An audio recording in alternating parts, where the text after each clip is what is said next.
రైతు సోదరులకు మిత్రులకు స్టేబులర్స్లకు అందరికీ నమస్కారం. ఈరోజు ఢిల్లీ మార్కెట్కు 58 బండ్లు శనగకాయలు 58 బండ్లు పోయినాయి ఢిల్లీ మార్కెట్కు. రేటు వచ్చి ఒకటో నెంబరు 54 నుంచి 56 వరకు, 2 52, 54, 3 47, 4 నెంబరు 36 నుంచి 38 వరకు. ఇది పరిస్థితి. ఐదో నెంబరు 30 రూపాయలంట ఢిల్లీ మార్కెట్. ఆ తర్వాత లక్నో మార్కెట్ 38 నుంచి 42 వరకు అంట తొట్టిరాసి. బెనారస్ మార్కెట్ కూడా 35 నుంచి 39 వరకు అంట. ఇది పరిస్థితి. సిల్లగూడ మార్కెట్ చిన్నకాయలు అయితే 25 నుంచి 30 వరకు, 4-7 కాయలు వచ్చేటివి అయితే కన్నా 47 నుంచి 50 వరకు జరుగుతుంది. పై మార్కెట్లు అయితే ఈ విధంగా ఉంటాయి. బెంగళూరు మార్కెట్ అయితే కన్నా 23 బండ్లు శనగకాయలు, పొద్దున 27 అని ఏదో దీంట్లో చూస్తుంటే కొంచెం కన్ఫ్యూజన్ అంటే 23 బండ్లు ఈరోజు బెంగళూరు మార్కెట్. మొత్తం తమిళనాడు మార్కెట్లో, తిరుచి మార్కెట్లో కానీ అక్కడెక్కడ వర్షాలు పడతానే ఉన్నాయంట. అందుకని బెంగళూరు మార్కెట్ కూడా కొంచెం స్లో అని ఈరోజు అనిపించింది.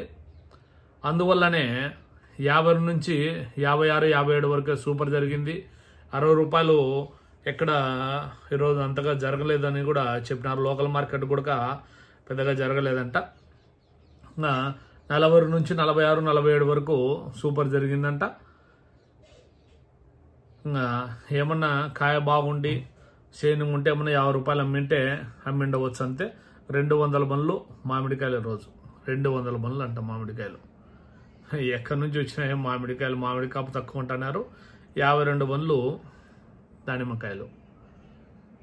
ఇది బెంగళూరు మార్కెట్ పరిస్థితి అయితే కన్నా.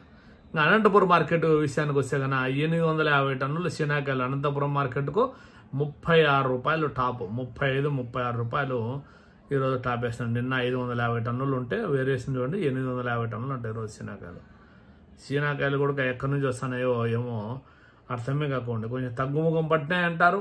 మళ్ళీ కాయలు అయితే వస్తూనే ఉన్నాయి. పులివెందుల మార్కెట్కు 230 టన్నులు శనగకాయలు మొత్తం వేలంపాట పడే సమయానికి 230 టన్నుల శనగకాయలు వచ్చినాయి. 36 రూపాయలు టాపు ఈరోజు. ఇక్కడ కూడా పులివెందుల మార్కెట్ కూడా 36 రూపాయలు టాపు. మీడియం 25, 15 రూపాయల కాడ నుంచి అమ్మినారన్నమాట. ఇంకా తోటల కాడ వచ్చేసి 40,000 రూపాయల నుంచి 45,000 వరకు గారెలదిన్న సైడు మన కామెంట్లలోనే పెట్టినారు చూడండి. 42,500 ఒక రైతు, 43,500 ఒక రైతు. ఇంకా చిన్నక్కలూరు దగ్గర ఏదో పొద్దున వీడియోలో కూడా చెప్పిన సిఎన్పిసి వాళ్ళు 49,000తో ఒకటి కొన్నారన్నారు. ఇట్లా ఈ విధంగా జరుగుతుంది. ఇంకా 50,000 ఎవరన్నా కొంటే కన్నా కామెంట్ చేయండి ప్లీజ్. మన కామెంట్లోనే మొత్తం అందరూ అక్కడే చెప్పినారు చూడండి. మన కామెంట్లు చూసుకుంటే మీరు ఊరి పేరు, మన తమ్ముడి పేరు, అన్ని పేర్లు ఉంటాయి. వీళ్ళందరూ మన ఛానల్ ఎంకరేజ్ చేసే వాళ్ళే. ప్రతి రైతులు బాగుపడాలని కోరుకునే వాళ్ళే మన కామెంట్లు చేసే వాళ్ళందరూ. వాళ్ళని చూసి నిదానంగా నిబ్బరంగా అమ్ముకోండి. లేదు వర్షం వస్తుంది, ఏదైనా మళ్ళీ వడగళ్ళు పడతాయి అనేటోళ్ళు ఉంటే అమ్ముకోండి. సరుకు అయితే తగ్గిందని చెప్పనీకే లేదు. ఎందుకంటే గత వారం రోజులుగా చూస్తున్నా కూడా ఎప్పుడు శనగకాయలు అనంతపురం మార్కెట్కైనా ఎక్కడైనా కూడా 500 టన్నులకు తగ్గిన పరిస్థితే లేదు. Okay friends, bye. రేపు కలుసుకుందాం. ప్లీజ్ సబ్స్క్రైబ్ చేయండి, షేర్ చేయండి. మరింత మందికి చేరుకోవాలంటే లైక్ కొట్టండి. Bye friends.